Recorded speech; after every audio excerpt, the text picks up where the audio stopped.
Welcome to Doc Secret, the show where we uncover the playbooks, strategies, and stories behind the most successful dental and medical practice owners and the companies that serve them. This show is all about building the best practice. Whether you're a dental or medical student dreaming of private practice, a seasoned doctor looking to grow or sell, or an investor exploring the healthcare space, this podcast is for you.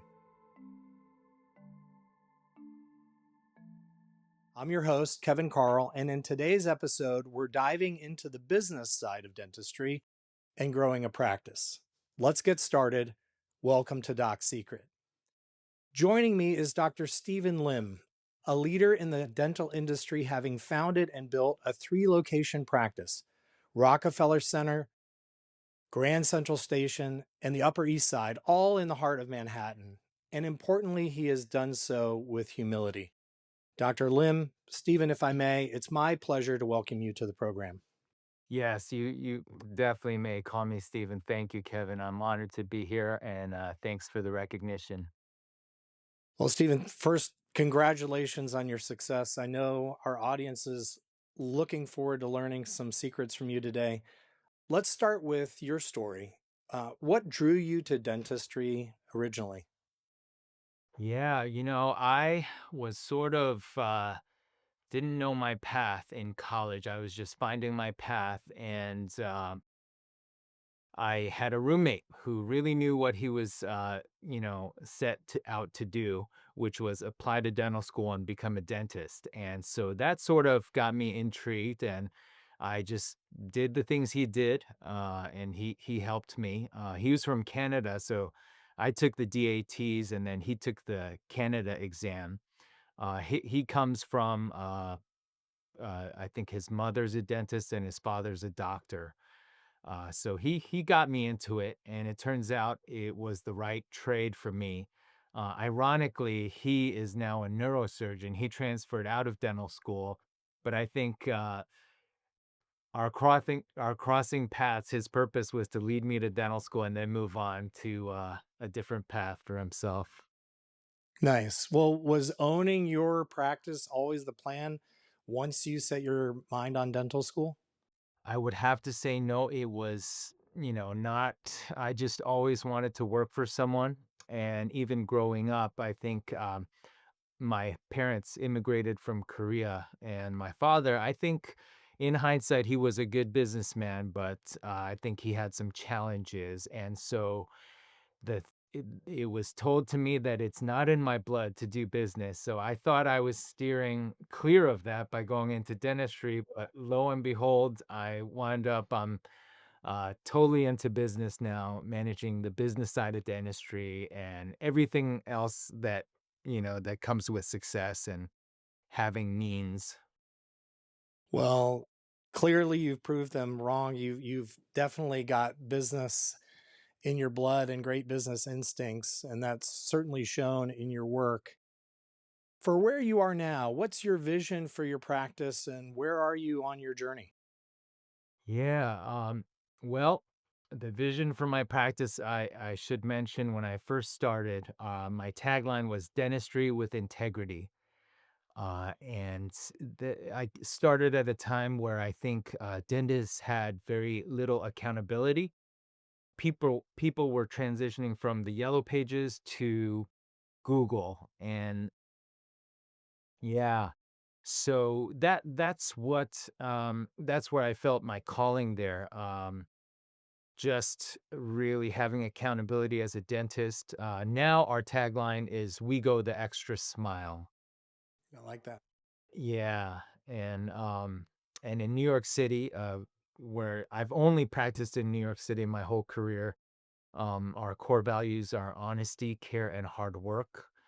I feel really privileged and blessed to be practicing in New York City, where it's sort of a hub for people from all over the world. And it's a well recognized city. So I just want to deliver the best possible dentistry, give to to the people who live here, whether permanently or they're just um, making their way through in their journey. I want to provide the best dental care. I want to inspire dentists and hire a team that also has shares the same core values and that desire to really serve people. Because after all, I think part of the reason why I started my practice in New York City is also my faith. I was going to a church that really helped me in my finding myself and growing up and taught me about service. And so the mission and vision was to work, live, and do ministry in Manhattan. And so that's why I was just looking for a job in Manhattan. And it turns out, um, you know, the job I was looking for was working for myself. Well, it sounds like that's been a blessing for you, and I'm just so happy for you and your success, and to have that rooted in core values, and to be able to live and work of those core values is inspirational. Let's talk a little bit about New York City. It's a dynamic city. It's a diverse city, a variety of different people, backgrounds, needs, and can only imagine through your lens what that might look like.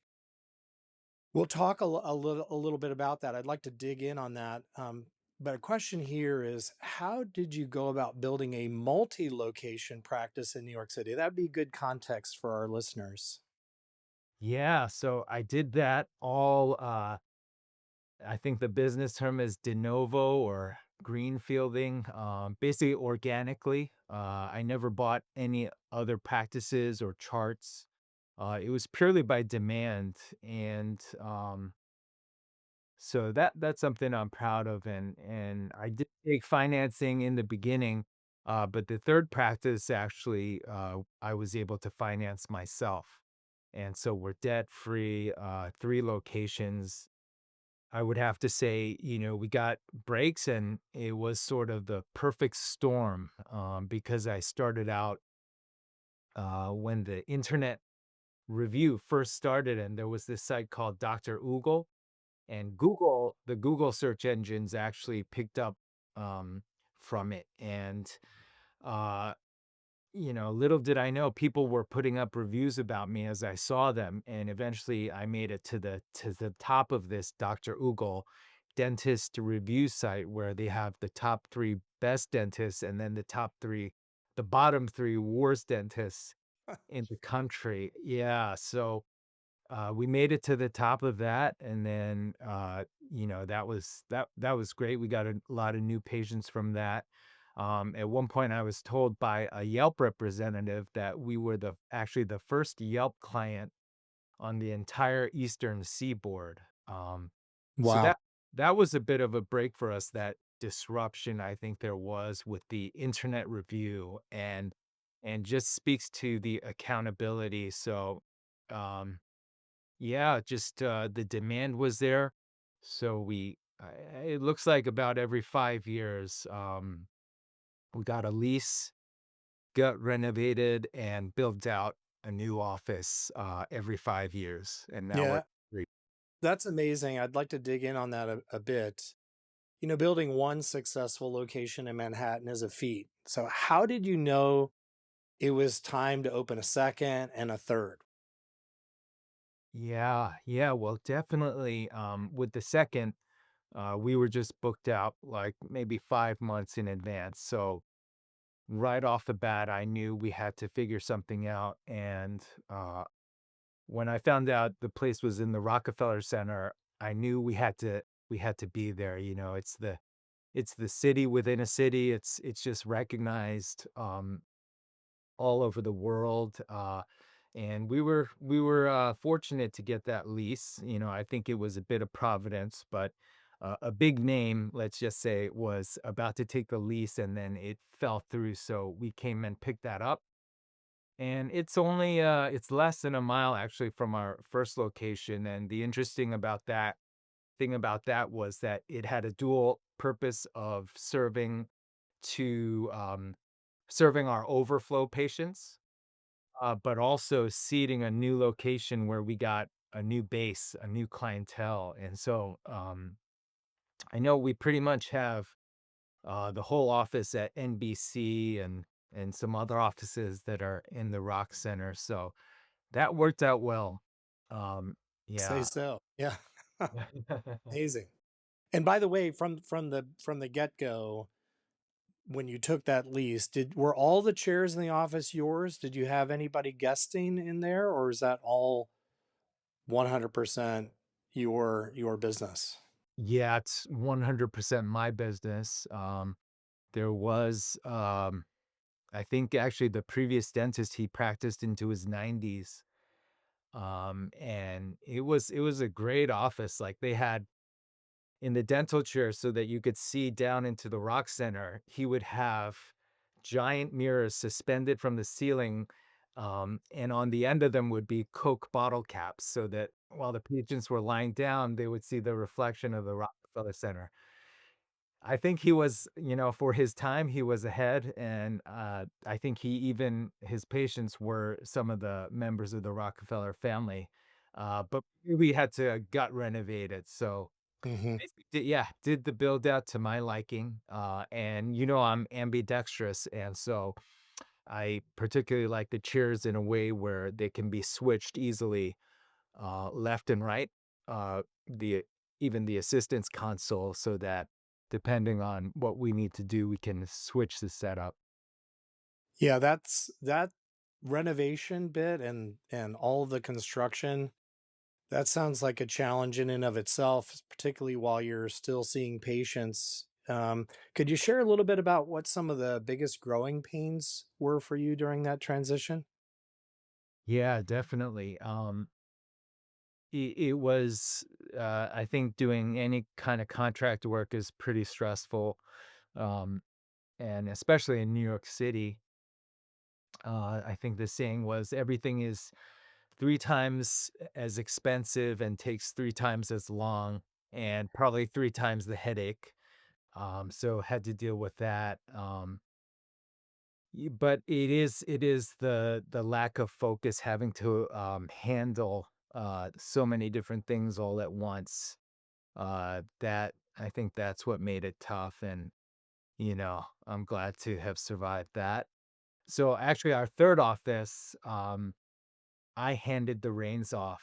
We had a very brilliant, excellent pediatric dentist who, um, when we started the practice, she really helped helped take let the office take off. And so by the time we actually started the third location by renting a chair, so that the startup costs would not be that high. And that's sort of my pattern is actually, my first office. I didn't share the story with you, but I ran into my first mentor. I think maybe one of my first mentors, Jim Harbaugh.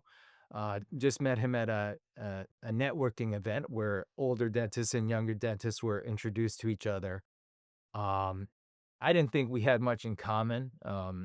But then we sat down for lunch and found out, I went to undergrad at the University of Michigan. He went to dental school there. I graduated from Tenafly High School in New Jersey, and he lived there. We're both had the same faith, Christian faith, and he went to an all white church where the pastor was Korean. And so, uh, I could just see him like looking up once he, discovered all those commonalities. He's like, you know what? Why don't you bring all your stuff because had been renting a chair elsewhere and it wasn't a very good experience because the owner kept changing terms on me. So I just wanted to leave and maybe find a job. But he actually helped me to open up shop in his office in the Lincoln building, which is right across from Grand Central. So that also was the perfect location, just, being right in the heart of things, in Grand Central. Yeah. Yeah, talk about the heart of things in New York City. That's ground zero for the heart of things, right? Yeah. That's an amazing relationship, and I'm sure foundational to how you built your practice. It's a lot of things that come into play there, and it sounds like you had real estate and you had finding practice, growing practice, mentorship clearly helped. How do you maintain the essence of who you are? You talk about your Christian faith. How do you maintain the essence of who you are and your values and maintain your brand experience across three locations? That's got to be difficult.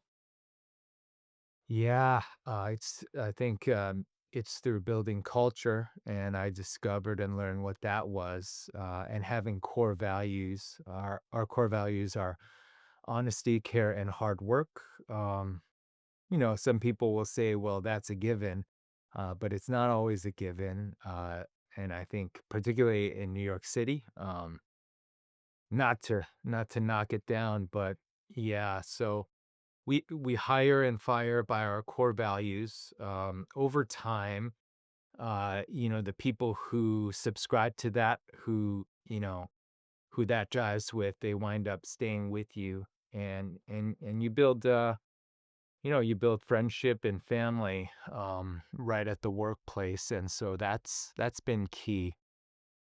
Yeah, it sounds like that's at the heart of your team leadership culture, and frankly retention secret.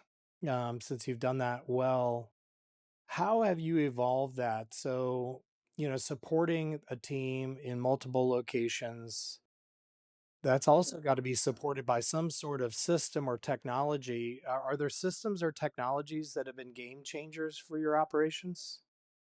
Yeah, definitely. I think we were one of the early adopters of cloud computing for dentistry. So I use a software called Denzicon. I might as well say it. Um, and yeah, I used to speak with the owner or the partner when they first started that out, but that was key because having setting up the network, uh, having three offices and allowing us to share the patient databases while separating the accounts because each practice is its own business entity, but the patients recognize the brand name. Hmm. They will freely go to any one of the locations, which is great. And we could see their charts, we could see their X-rays, all the clinical notes. And they've been building that up. So now we even have AI that helps us to read the X-rays.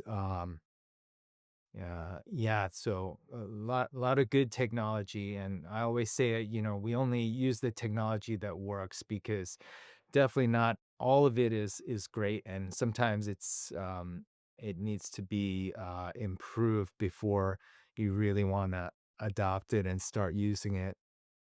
Yeah, let's maybe tease these two things apart because I think you've hit on a couple of really important topics right out of the gate. One is about team, and the other one is about technology, and really scaling practices involves both, as I'm understanding it from you. Let's talk about team, and then we'll come back on the technology front. So, on the team front, what environment are you seeking to create in your practice? What's the vibe? What does that look like in your practice? Yeah, well, we keep the patient at the center, and we're there to help the patient. So it goes patient first, and then the practice. We all understand that the practice, is a business, and we want to make a decent profit. Decent profit, not an indecent profit. I say, and that's what allows us to make a living and care for our families. So we keep that priority, patient first, then the practice, and then the team. Yeah, and So that's very clear. How do you enforce that uh, across locations and keeping that core set of values intact? Because you're one person. Clearly, you've created a culture. That's clear from our conversation. and from your success, and it's working for you. So I'd love to share with listeners how you enforce that, and then maybe also how you carry that into finding talent. Finding talent is difficult. So, how do you attract and retain the right talent in your practice? Yeah, that's a great question. How do you enforce the culture? I think, the thought that popped up is policies. We set policies that are meaningful to us. That's something we still have to work on, but policies are there. When I first started, the only two policies we had were common sense and common courtesy. um, but That's one to write down in and of itself. Simple but very effective, right? yeah, yeah, when I hire, what I've said is we hire for doctors, we want soft hands and soft skills, soft hands that are gentle on the patient, and skillful, manually dexterous, fine motor skills, and then soft skills, which is emotional intelligence and empathy. I lead by example, and I collaborate with leaders. You know, eh, I've been um, told that it takes 15 years to raise up a leader, and I realize, yeah, um, I've had staff that have been with me 15 years, and it does really show things.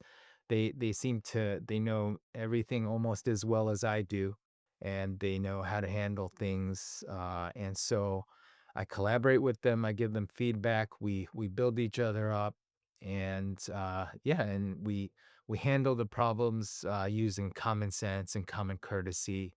That's pretty much the short, but it's not easy. Yeah, I mean, it sounds like, first of all, a great place to work. So, are you currently looking for talent for those who may be listening in the New York area? Are you currently looking for talent?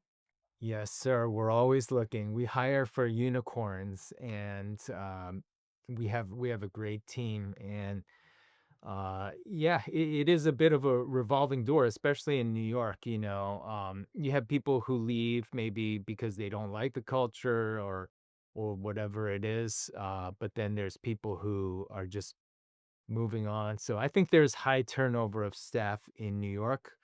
Um, but I think we do pretty well compared to others, especially. And then of course, yeah, the more people you have, the bigger the team you have, the more you're gonna have to deal with it. So it actually tests your processes and tests your organization and structure to have that turnover, because ultimately in the end while you do depend on people, it's the processes that the show must always go on, right, Right. in Hollywood. And so the processes, the infrastructure, the playbook is there so that um, team members can move up. We're always encouraging growth. And so I never hold it against them. I have a dental assistant who's now an oral surgeon. And we love to take interns who are aspiring to do some field in dentistry. I really test them and make sure that they know what they're getting into. But we love to see that growth, and I think it's the opportunity for growth also that attracts people. So we are hiring. So if looking to join our I'm sure the audience is glad to hear that because you've been very successful. By the way, Steven, how big is the practice today? How many people do you have in across the three locations working with you? Yeah, I would have to say we have about 9 dentists. We have the best team of specialists that we've ever had. And total number of employees, yeah, something under 40. I don't think we've broken 40, but something under there. Ah, that's great. And so you're doing all that, you're growing people, you're lifting them up, you're investing in talent is what how I read that is you're making a great place to work, but you're also investing in talent and raising up those who are looking to grow their career. That's a success metric in and of itself, is, how well others under your care and leadership do in the future by any business measure or by any guru out there. How do you measure success today? You've talked about team. You've talked some about patient outcome and how you're focused and centered on the patient. Financial metrics, sounds like, you're focused on a balanced growth. Um, how do you measure that, and how do you declare that this part of the business is high performing and this other may need attention? How does that look for you? Yeah, yeah, we definitely use statistics because, in everything's valued by the dollar. Uh, we're in a capitalist country or world, and so people are not willing to pay, especially New Yorkers. They want value for their money, so yeah, we definitely give them a fair or abundant exchange for their money. And so that is a measure, number of new patients and um, production and collection. That represents the amount of care that we delivered and how much patients, demand our services. So Well, and by any measure, that is the real measure, is the market coming to value you and your practice, the services you provide, and by any measure, you've been very successful there. You mentioned the client, and I know you have a varied clientele there in New York City. And you've launched and now operate a children's dental practice. Could you share a little bit more about that? What inspired you to launch a pediatric focused office? Um, yeah, yeah. I'd love to hear from you. Yeah, so yeah, we were at two offices and I just told myself we're not opening up a pediatric dental office, even though patients would always ask. I'm not a pediatric dentist, even though in my residency I was sort of known as the guy who would see the most difficult kids. But I knew how difficult that could be, so I left that behind. But I have to take it to Superstorm Sandy. I was sending my own kids to a reputable pediatric dentist in the area, and we experienced Superstorm Sandy, where Manhattan, the city, was shut down, and my family took refuge at a friend's out in Queens, and it was then over the course of that week where we had to take refuge there that my son was starting to show me. He's like, "Dad, I feel something loose here." And I looked in his mouth and his fillings had started getting loose. So, dental offices weren't open. So I took it upon myself to, beat the traffic into Manhattan. We got into the Rockefeller Center office while, the building was closed, but I basically redid all of his fillings. And then that's when the light bulb went off. I realized we could do this better and we're going to open up a children's dental office. So it's been great.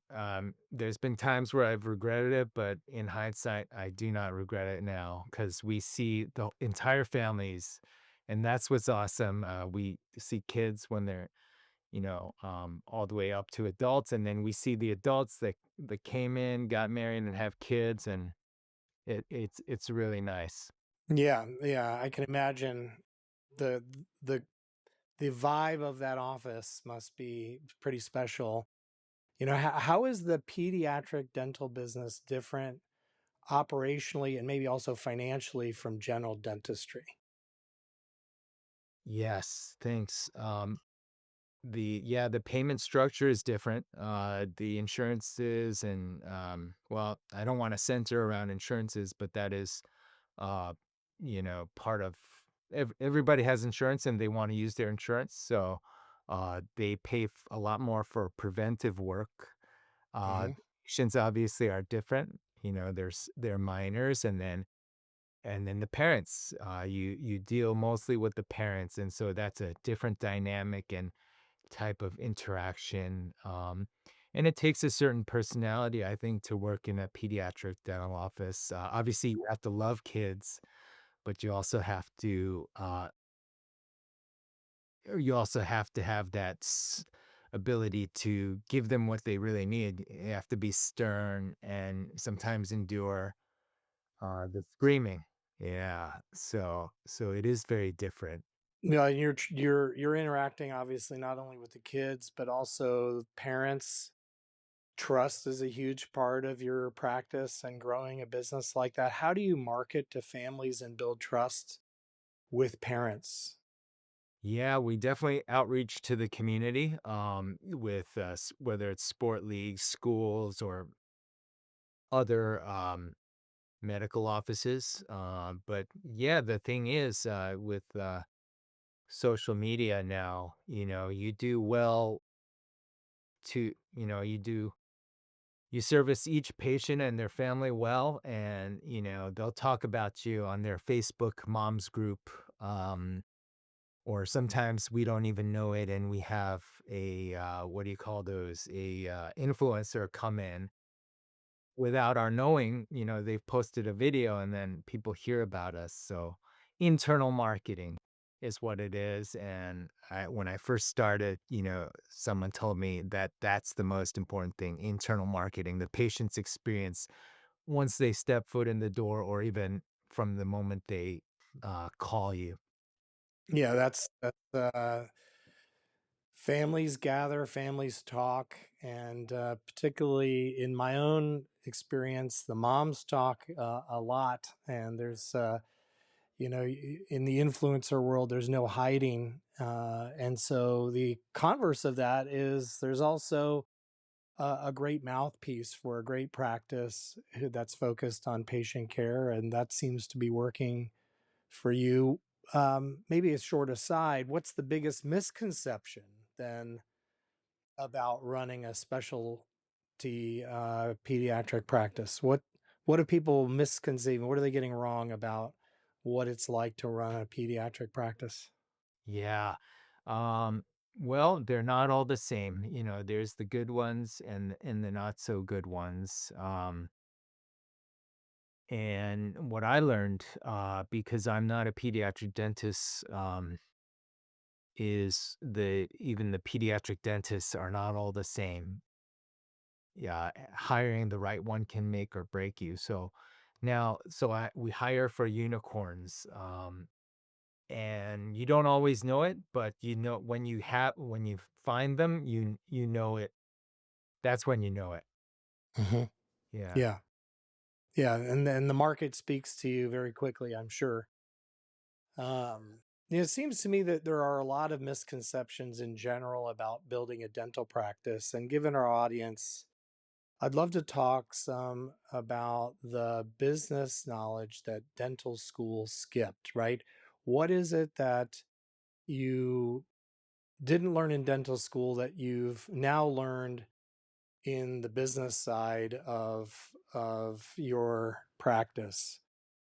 What are some of the maybe mentors, books, trial and error? How did you learn those things, and what are some of the key aspects of the business side of dentistry? Yeah. I wound up taking a condensed EMBA course at Kellogg School for Business in Chicago. It was a program that was jointly sponsored by the American Dental Association, and it's like a 6-week course with the same professors and the same, a condensed version of the material. And I took that just to scratch the itch or the curiosity that I had of, what am I missing by not going to business school? Like, I know dental school didn't teach me how to run a business. So, but what I discovered there is, yeah, it allowed me to see what they taught, and that I had done a lot of the things intuitively.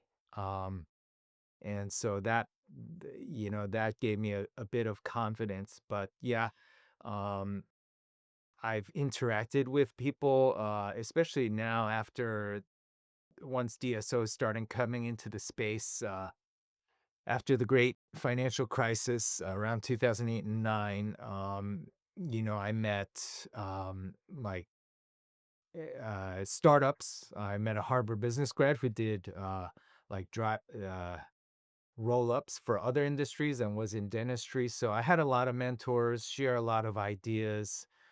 E Myth was a book that I read that was great. Made me start thinking differently.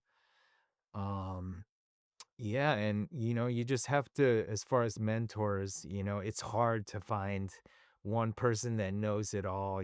So you really just have to learn from you have to be self-taught, but you also have to learn from everyone has something that they can teach you. And so, yeah, you just have to be open to that, even people from other industries, because in the end, a business is a business and it's about growth and survival and providing a good product or service. Yeah, that's very useful advice. What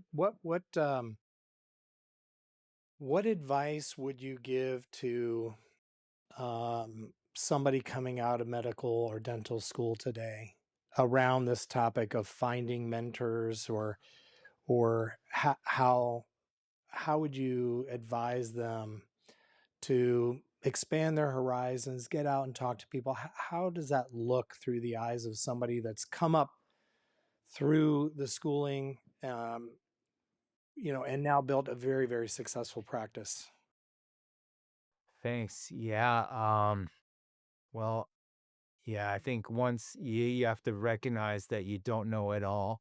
I think the dental schools, they give you this mentality that you're just supposed to know everything, and but really it's in a it's there's a lot to learn.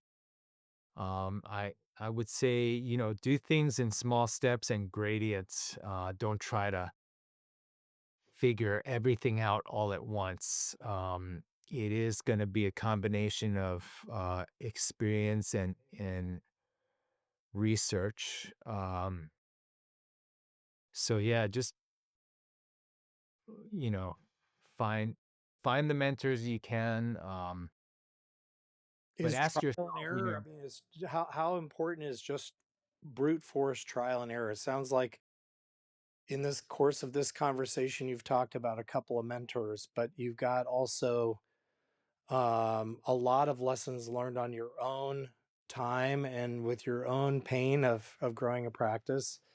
Trial and error, is that something that the medical students of today and dental students of today should just be looking to embrace, try and figure it out?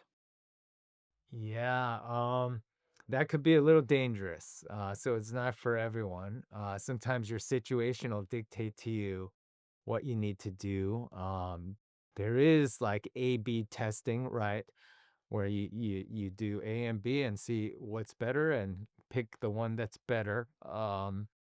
But yeah, you have to ask yourself why you want to do it, and really believe in it first, because um it is it is it can be very consuming.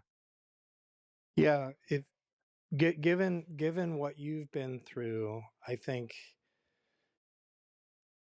a lot of folks could learn a lot from you in exploring a couple of things in the been there, done that camp. If you were starting again from scratch, so go in the way back time machine, but set in today's day and age, if you were starting again from scratch, what would you do differently?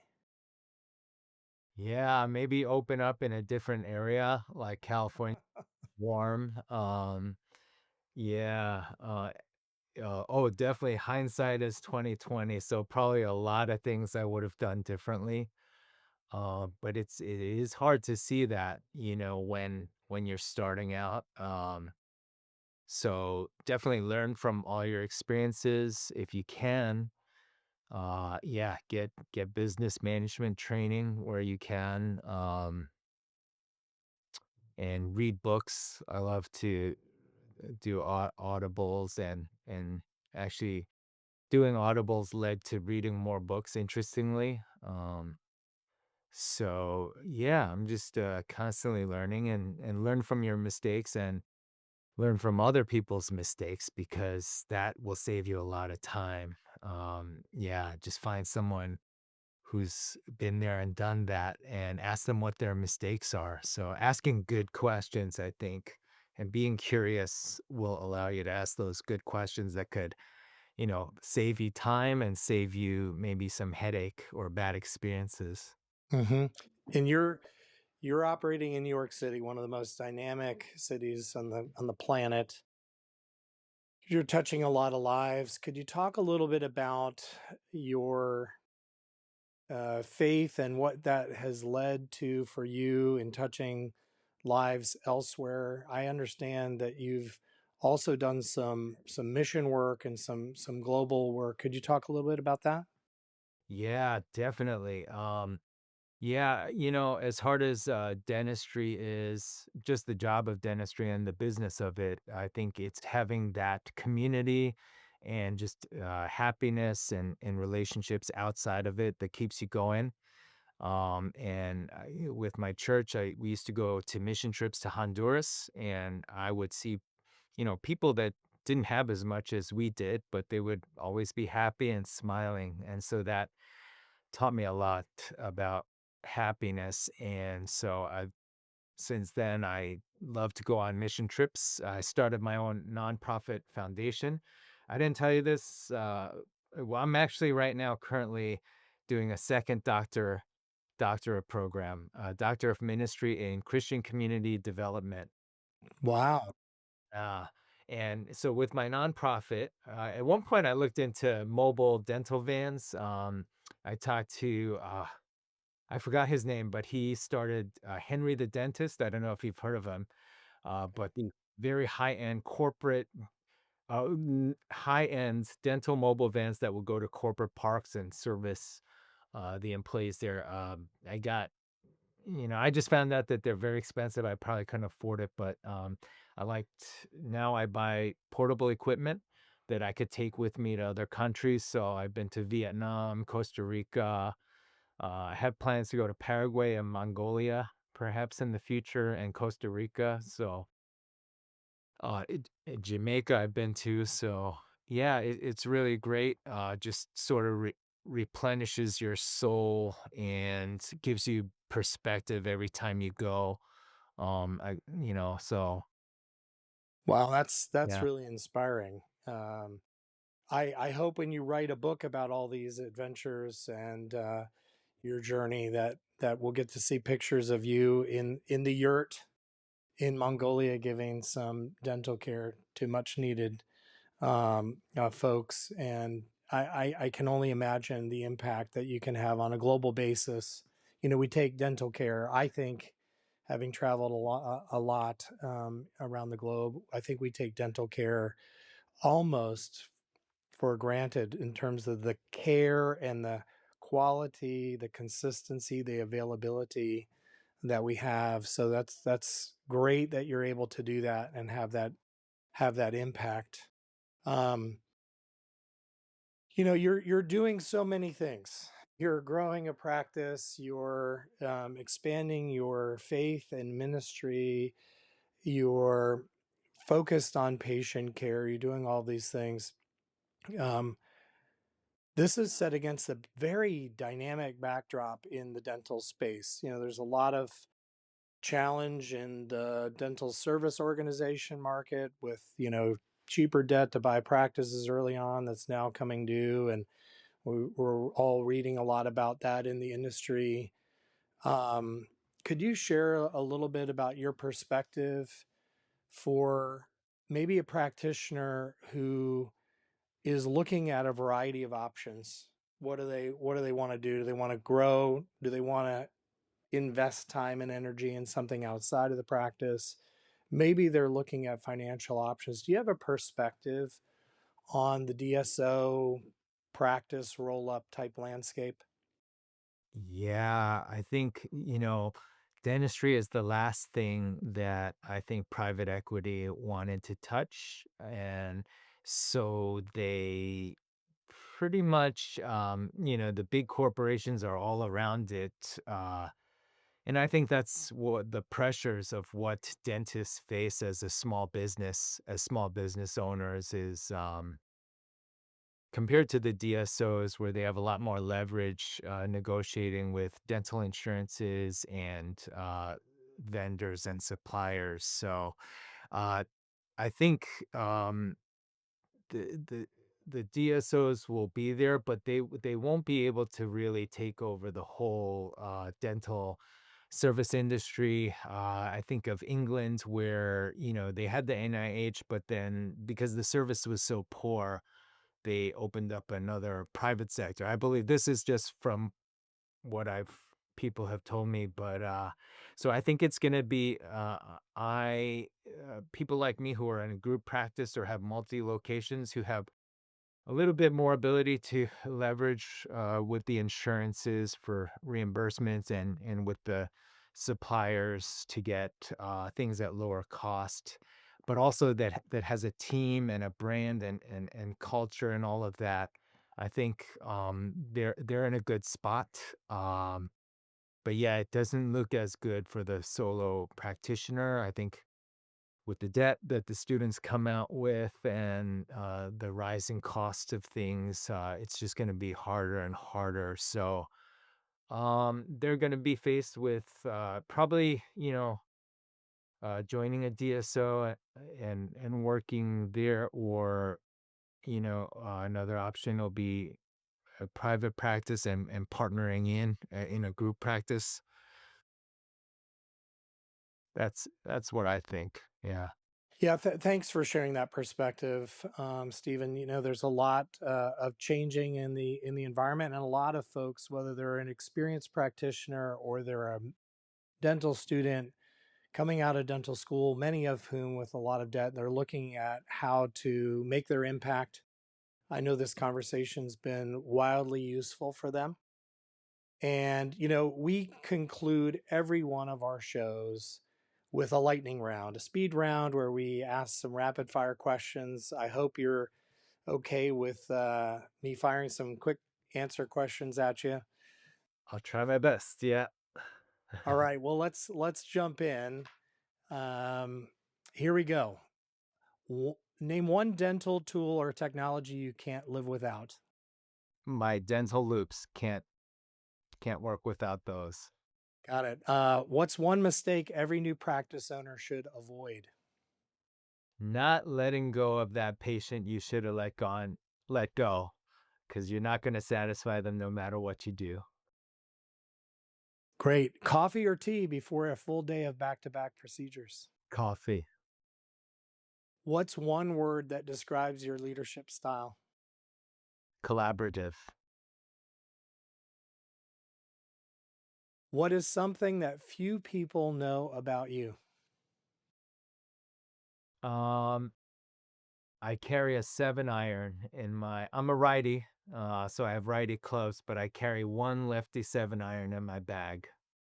Which boggles my mind. As a aspiring but yet terrible golfer, uh, golfing ambidextrously boggles my mind. But a 7 iron means you've got a strong swing on the left side, which is just fantastic. Dr. Stephen Lim, thank you so much for your time today. Such a pleasure to have you here on Doc Secret. Thank you, Kevin, for the great questions in the interview. I really appreciate it. Thank you for having me. Thank you. If you liked today's episode, please like and subscribe, and most importantly, share this podcast with others you think may benefit from the Doc Secrets shared here today. Thanks for joining us on today's episode, and we'll see you next time.